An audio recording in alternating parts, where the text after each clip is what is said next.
So we are on the 7th and final example question from Buoyancy Calculations Part 2.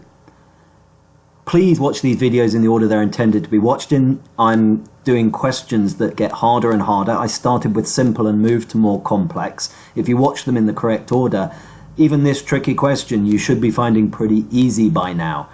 So let's bring the question up, and we now know from the previous videos that even the trickiest question is made easy when you use the methodical diagram approach. So let's draw our object, a cube.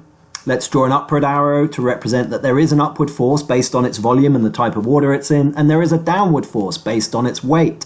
To find the upward force, we multiply. This diagram should be something you can draw in your sleep by now.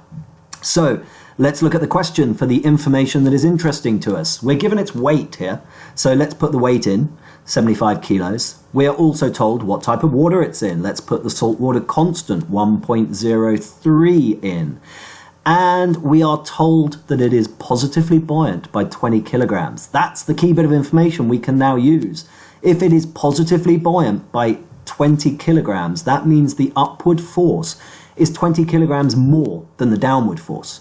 So 75 plus 20 is 95 kilograms. We now know its upward force, but we want its volume.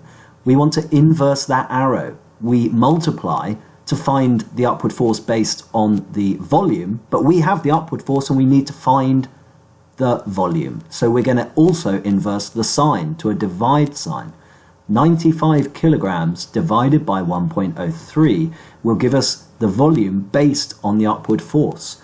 Rounded, it is 92 litres.